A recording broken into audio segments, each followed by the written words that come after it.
Gracias, Jim, porque nos has dado una visión bastante compleja y global de lo que es el ecosistema de las ciudades y las tendencias en soluciones para el desarrollo de las mismas, el desarrollo sostenible de las ciudades y que sean no solo el problema, sino parte de la solución en el futuro.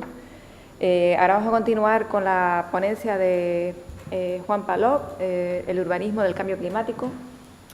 Juan Palop Casado es arquitecto y urbanista, graduado máster por la Universidad de Harvard, donde formó parte del Harvard Project on the City. Es profesor de urbanismo en excedencia actualmente en la Escuela de Arquitectura de Las Palmas. Ya ha dirigido diferentes talleres y participado en conferencias internacionales y nacionales. Es director y fundador de la Oficina Profesional Lab for Planning and Architecture, LPA. Los trabajos de la oficina incluyen también proyectos de planeamiento urbano y arquitectura. Y desde la fundación de LPA ha tenido como objetivo trabajar en la unión de dos revoluciones que definirán el próximo futuro, la medioambiental y la tecnológica. Bueno, hay como dos maneras de atacar este tema. Una es como la del cocinero, o sea, cocinar algo con cariño y con mimo. Este no va a ser el caso. Y lo que he preparado es una presentación un poco de carnicero, o sea, voy a ir cortando y soltando, digamos, y dejando ahí la carne sangrienta, sin cocinar, y si hay algo que después pues merezca la pena pues ser cocinado, pues lo cocinamos conjuntamente. Pero lo he hecho a conciencia porque estos temas de las ciudades sostenibles, del cambio climático, de la energía, siempre corremos el riesgo de acabar poniendo panelitos solares, ¿no? Y haciéndole el negocio a alguien, ¿no? Y creo que el tema tiene el calado suficiente como para que exija, si quieren ustedes, abrir el tiro, aun a riesgo de dejar todo sin cocinar, lo cual, digamos, para la manera de ser mía obsesiva, pues es un gran esfuerzo, aunque no lo crean, soy más cocinero que carnicero, aunque ya empiezo a disfrutar de estas situaciones. Bueno, vamos, y permítanme que vamos a hacer a revisar unas cuantas postales canarias, ¿no? Y permítanme un poco la osadía de contarles dónde viven, ¿no? Bueno, estamos en un territorio que tiene 500 endemismos, la península ibérica tiene 1000, no les diré que es un territorio fragmentado, bla, bla, bla, lo que todos sabemos, y ese territorio que concentra 500 endemismos y una reserva mundial planetaria de biodiversidad, se da el caso de que gestiona 150 millones de cenas de pernoctaciones turísticas, o sea, con sus cenas, sus baños, sus desayunos, sus curasanes, o sea, con un despliegue de energía, residuo, que es aparentemente incompatible con el entorno donde estamos. Este es uno de los retos a los que no podemos dar la vuelta mientras exista. Este es el segundo, hay muchos, he escogido solo 5. Recientemente la Universidad de Pensilvania, el director del Departamento de Paisajismo, situó 33 puntos en el planeta en el que coinciden dos condiciones: ser reservas de biodiversidad del planeta y estar sometidos a altos grados de urbanización. Canarias forma parte de uno de esos 33 puntos. Bueno, esos son los sitios donde viven. Como muchas veces, digamos, cierta aproximación cursi, ¿no? A ciertos temas tremendamente serios nos invaden, y pues uno de ellos es esa idea de que qué suerte tenemos que tenemos una industria, el turismo, que no tiene chimeneas, ¿no?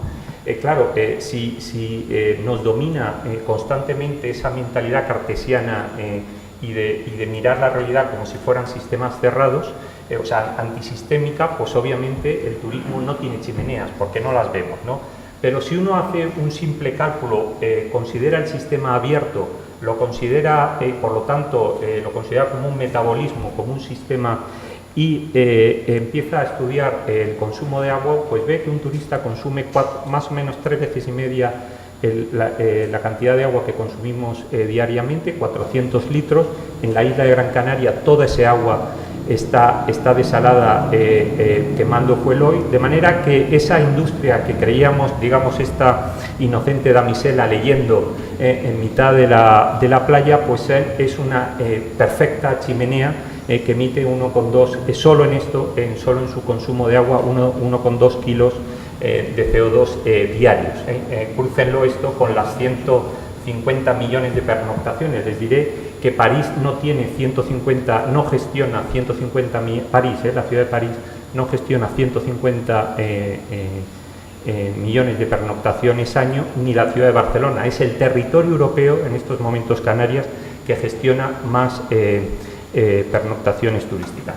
Pero es que además esta es otra postal de donde vivimos, donde viven, y es que toda nuestra industria, esto saldrá después, toda nuestra industria depende de un sector que ya está, digamos, definido como uno de los sectores que le va a costar más hacer la transición energética. O sea que somos, además, en nuestra propia, si volvemos a considerar el sistema como un sistema abierto y no como un sistema cerrado, somos un territorio en el que su economía está altamente ligado, y lo va a estar, porque va a ser uno de los sectores que más le va a costar hacer la transición hacia digamos, la reducción de emisión de CO2.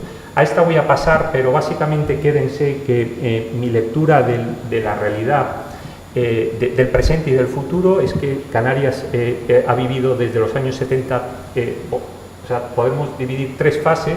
Esa fase preindustrial, donde vendíamos un paraíso subdesarrollado, donde, digamos, toda nuestra industria era unos señores que huían de ese mundo industrializado, no solo frío también metafóricamente, y venían a, digamos, a encontrar la preindustrialización. Ese modelo, la verdad que es un modelo de éxito, ese modelo se industrializa, y tenemos lo que tenemos ahora, que es un modelo, digamos, industrializado, tremendamente intenso, pero con problemas como los que estamos viviendo diariamente, y que además creo que se ocultan, y a lo mejor con razón, ¿no? Los problemas de atasco que estamos viviendo. Coger un avión a las 6 de la mañana en Las Palmas empieza a ser algo ya peligroso, ¿no? Porque no sabe si uno lo va a coger. Todos los problemas de emisión de residuos de aguas negras al mar, que es un problema de que el metabolismo de esta industria no somos capaces de gestionar este metabolismo. Y la pregunta y que nos tenemos que hacer, y que nosotros en la oficina, los que formamos LPA, nos estamos haciendo, es si somos capaces, y les tengo que ser honesto, que no estoy seguro, individualmente somos capaces, pero como sociedad no estoy seguro, y si quieren eso después.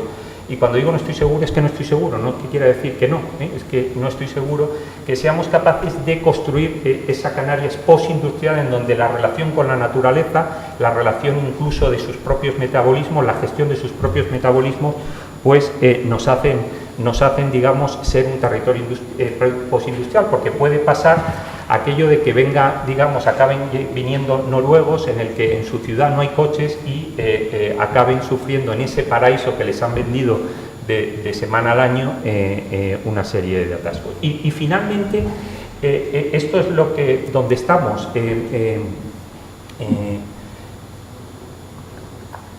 Hay tres condiciones en las que un territorio está, digamos, denominado de alto riesgo en el cambio climático.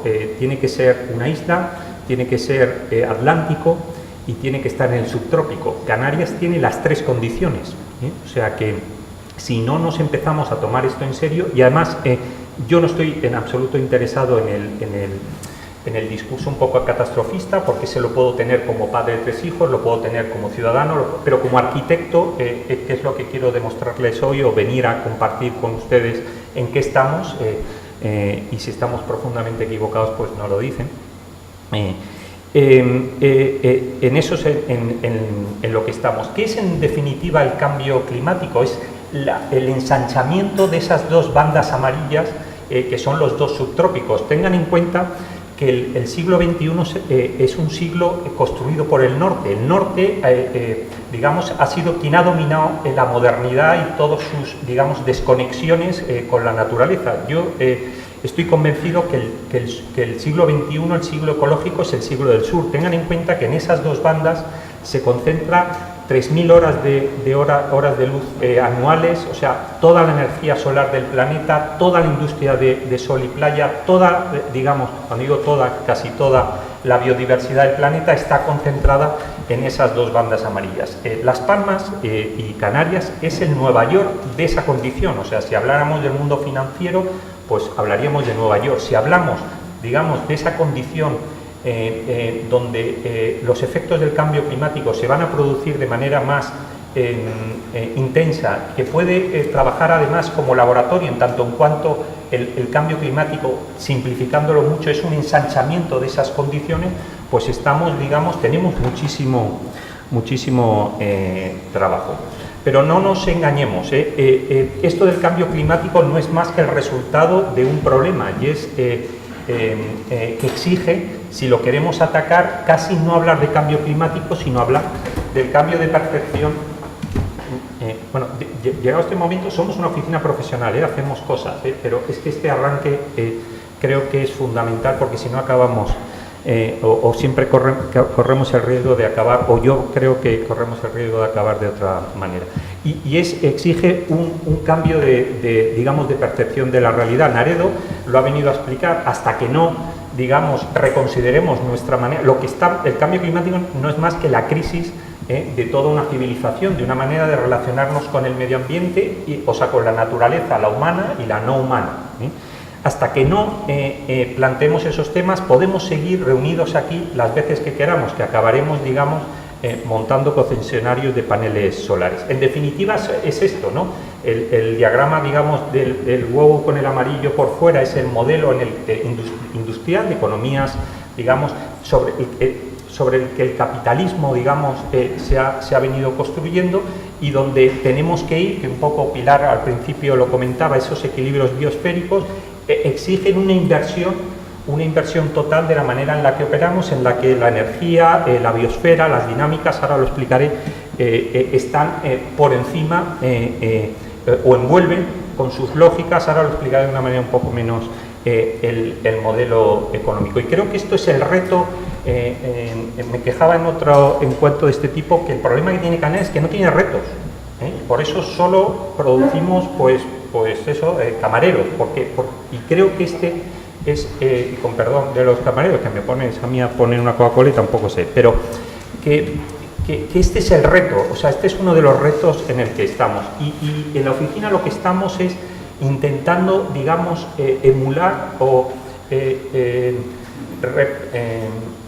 desarrollar, digamos, el trabajo operando como si estuviéramos diseñando sistemas vivos. Y no voy a entrar, esto es donde me hubiera gustado entrar, ¿no? En todo esto, no voy a entrar, pero quédense que en los sistemas vivos, en la naturaleza, a mí me gusta más hablar de los sistemas vivos, porque ahora no existe el residuo, por ejemplo, y hemos montado toda una civilización en la que el residuo existe. Existen muchas más cosas, pero quédense con esto porque más tarde saldrá. Y este es uno, todos los sistemas vivos son circulares, son metabólicos. Jim un poco lo comentaba en relación con la economía circular.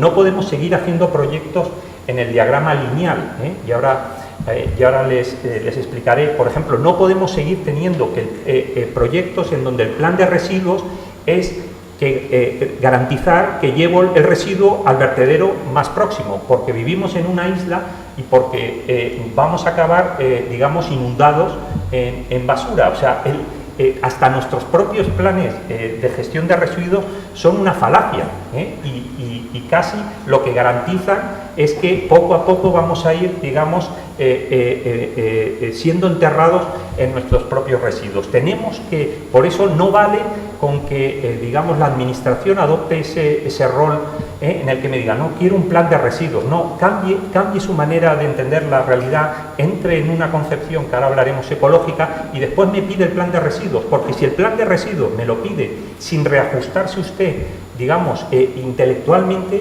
y es que hay que empezar a hablar de estas cosas, hay que empezar a hablar, no vale de nada, y entonces te encuentras pues que un plan de residuos es que tengo que genero una cantidad de residuos ingente, y además sin capacidad de reciclaje y que los meto en un vertedero. Toda la industria de la construcción está en parte gestionada, o sea, una parte del beneficio está en el traslado a vertedero, porque con un camión de 15 años y un camionero o un conductor o conductora casi jubilado, pues solo les diré que en el desmonte de un terraplén el 50% del coste de metro cúbico va a traslado a vertedero. O sea que hasta desde el punto de vista económico esto es una absoluta barbaridad. Y en Canarias somos una isla y por eso no nos podemos quedar en que nos venga el norte de nuevo a organizarnos. O sea, tenemos que liderar, digamos, este tipo de temas. O sea, a mí me da igual que los planes de residuos en Estocolmo, que no es así el caso, he dicho, no pidan que sean circulares, pero es que en Canarias tienen que ser circulares, no podemos esperar, y a lo mejor, Vicente, en ese caso, los arquitectos, digamos, y todos los que estamos en eso, y Vicente lo ha comentado antes, tenemos que empezar, y sobre todo los técnicos de la administración. Este es el siguiente, todo el mundo, Canarias, desde los años 70, como no podía haber sido de otra manera, la hemos montado sobre el sistema centralizado, es un sistema propio de las culturas industrializadas, la ecología, los sistemas vivos trabajan por sistemas distribuidos. Le voy a explicar lo que es un sistema centralizado. Todo un hotel, para tener un spa, lo tiene que tener dentro del hotel. 2. Todo el agua va contra un colector y de ese colector va a... O sea, claro, no hay manera de gestionar, digamos, una civilización y sobre todo una civilización avanzada con altos grados de consumo con sistemas centralizados. Por eso podemos seguir abriendo, digamos, presupuestos, partidas para hacer, digamos, regeneración de sistemas de saneamiento, pero si seguimos trabajando con sistemas centralizados no vamos a ser capaces. Los sistemas distribuidos pues son sistemas además mucho más resilientes, porque si falla un punto se gestiona con el otro. Por ejemplo, imagínense, digamos, por si me estoy quedando muy abstracto, en este sistema distribuido vayámonos acostumbrando a que cada edificio es una depuradora, cada edificio es una central solar de energía. Todo el tema de la energía distribuida está incluso eso que le llamamos democratización y pequeños productores de energía, está basada en estos sistemas. Esto, digamos, en los sistemas distribuidos. Solo si empezamos a tener, digamos, un consenso, después podemos discutir en el cómo construimos esos sistemas, pero lo que no podemos seguir es teniendo mañana a las 9 de la mañana una discusión en la que se nos está comentando una solución sobre un modelo centralizado. No podemos, y esa es un poco, creo que la urgencia sobre la que, y eso lo leemos todos los días, sobre todo ahora con los vertidos de residuos al mar. Bueno, también tengo para la ecología y seguro que hay algún... o sea, nosotros estamos trabajando y queremos, primero, mi más profundo respeto a todo el mundo del ecologismo, porque cuando ellos estaban, digamos, defendiendo esto, yo estaba empezando a leer los libros, o sea, que mi más profundo respeto, o sea, que no se lea esto como una crítica desde fuera, sino como una crítica desde dentro. O sea, básicamente este es un libro de los años 70 en el que Eugene Odum lo que habla es que la ecología, digamos, opera en la intersección de las ciencias sociales y las ciencias naturales. Lo que le ha pasado, en cierta manera, al movimiento ecologista, en donde ha estado el movimiento ecologista desde los años 60, es en los sistemas naturales. Uno de los, digamos, insisto, o sea, que no se lea esto como una crítica desde fuera, sino como una, digamos, como una evolución desde dentro. Ya Eugene Odum lo que dice es que la ecología opera en la intersección de los sistemas sociales y de los sistemas naturales. Para mí eso es absolutamente crítico, porque el ecologismo tiene que empezar a hablar de urbanismo. Por eso lleva 30 años sin hablar de urbanismo, porque no ha trabajado en la intersección de los sistemas sociales y naturales, solo los sistemas naturales, lo cual está muy bien. Se han digamos, salvado muchos medioambientes, muchos, digamos, ecosistemas, pero lo que toca en el marco de lo que Jean contaba del Antropoceno es operar también en esa intersección en el que el mundo de la ecología, una vertiente del mundo de la ecología, lleva trabajando desde los años 70. Estos son libros que tengo que conseguir, digamos, que le tengo que encargar casi a Amazon que los robe de bibliotecas, ¿no? Porque están descatalogados, pero cuando los lees son verdaderas preciosidades. Pero Jason Moore, que no es sospechoso, es un libro que recomendaría a todo el mundo, que es explicar el capitalismo en el sistema de vida, en los sistemas de vida, que es, digamos, lo verdaderamente interesante. También aboga por esa mirada del ecologismo, ese ecologismo que gestiona, digamos, el encuentro entre los sistemas naturales y los sistemas sociales. Bueno, y esta es, digamos, y aquí estamos, estamos por un lado con la sociedad, por un lado por la naturaleza, y cada uno tenemos que ver dónde estamos, ¿no? Hay todo un movimiento que además, insisto, en nature, digamos, en los sistemas naturales, es algo que hay que hacer. Hay otros que, digamos, ignoran. Yo creo que en el debate, abriendo un periódico, se lee perfectamente. Otros dicen que la sociedad, bueno, el empleo, tal, no sé qué, es, digamos, el único vector, y nosotros estamos intentando construir, digamos, redes de vida, sistemas de vida en esa intersección. Y eso es lo que estamos intentando hacer como profesionales. ¿Lo lograremos o no? Pero en eso es a lo que nos levantamos todos los días. Y ese cambio climático tiene un urbanismo, es lo que viene, digamos, toda esta corriente de las escuelas de paisajismo americanas llamando el landscape urbanism, que básicamente dice eso, ¿no? Dice que este tipo de urbanismo opera gestionando las intersecciones de esas dos esferas que al principio les contaba. Ahí es donde yo creo que hay que empezar a trabajar para empezar a, digamos, a enfrentarse a eso que ha generado el cambio climático, no el cambio climático, que está muy bien, pero que la idea de mitigación del cambio climático lo que aboga es por una reformulación de los sistemas de trabajo. Pero alguien va a decir, oye, pero ponte práctico, vamos allá. Entonces, uno coge la ley del suelo y dice, pero ¿a dónde me agarro, no? Entonces, bueno, uno va, digamos, explorando y solo encuentra dos puntos en donde cita el cambio climático. Lo digo porque, y paso al siguiente diagrama, nosotros en los documentos ya estamos trabajando en un capítulo que se llama normativa más buenas prácticas, y lo digo porque tenemos aquí, digamos, muchos colegas que trabajan en la administración y a los que yo, sin entrar en detalles, les estoy muy agradecidos por algunos asuntos, ¿no? Pero es que mañana habremos tenido esta conversación y mañana volvemos el equipo a trabajar, a que solo nos dejen trabajar en normativa, en esa columna, cuando el cambio climático se va a atacar entre normativa y buenas prácticas, porque nuestra normativa no está equipada para, digamos, plantear este tipo de asuntos. Por supuesto, no está, digamos, con el andamiaje intelectual enfocado, pero menos ha desarrollado este tipo de políticas. Y lo que yo incluso venía aquí a suplicar y aprovechar, es decir, es que tenemos que empezar, no podemos esperar a la normativa, tenemos que empezar a meter buenas prácticas, porque nosotros estamos ahí trabajando, ¿no? Nosotros estamos, de hecho, Canarias tuvo hace como unos años una estrategia de cambio climático que se ha dejado parada. Bueno, voy a pasar todos estos temas. Bueno, lo que no puede ser es que planos como este, en el que se demuestra que el 50% de un suelo es permeable, sean ajenos a cualquier tramitación urbanística de un plan.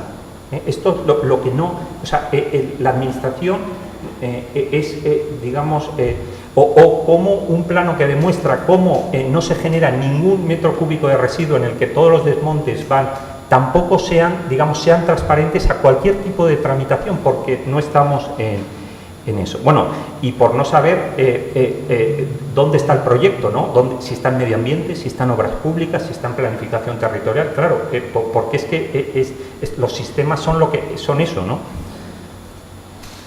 Básicamente, ya acabo, tenía para partir, de hacer de carnicero como 3 horas, pero básicamente el agua, seguimos considerándola, el agua de pluviales, seguimos considerándola un residuo y no un recurso. Nosotros estamos trabajando en estos momentos con sistemas de drenaje sostenible que lo que hacen es reconsiderar el agua como un recurso.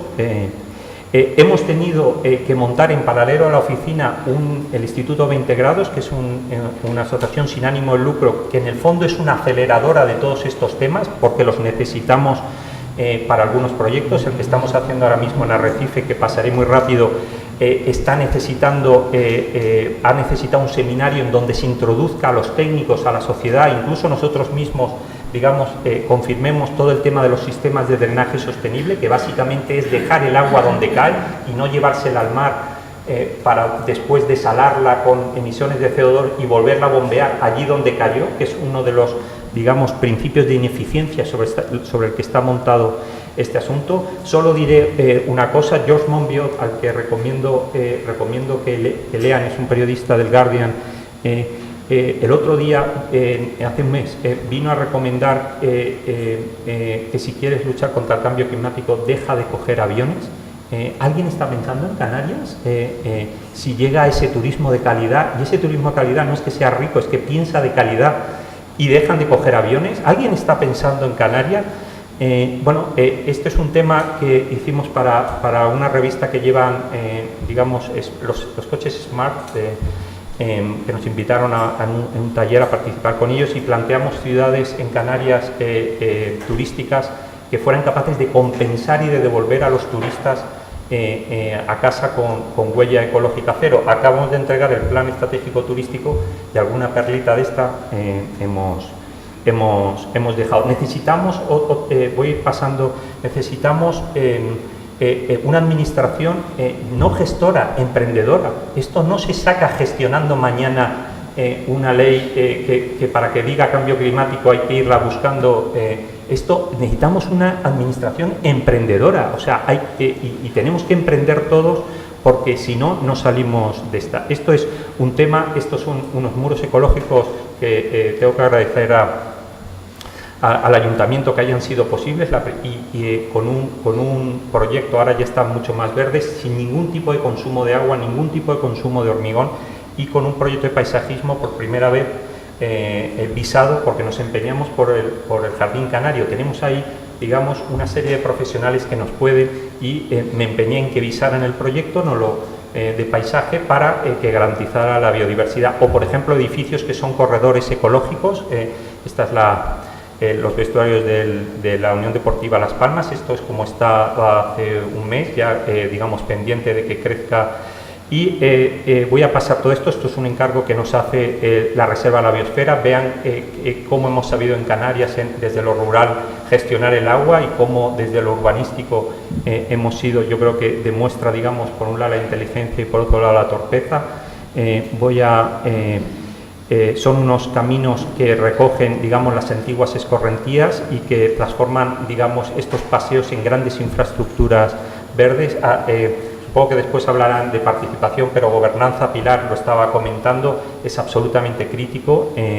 Nosotros, digamos, que creemos firmemente en estos temas. Uno de los asuntos que hemos montado con el Instituto 20 Grados hace apenas un mes es un seminario sobre urbanismo y participación. Estos son los mapas del tesoro que le hacíamos a los viandantes, digamos, para recorrer con ellos.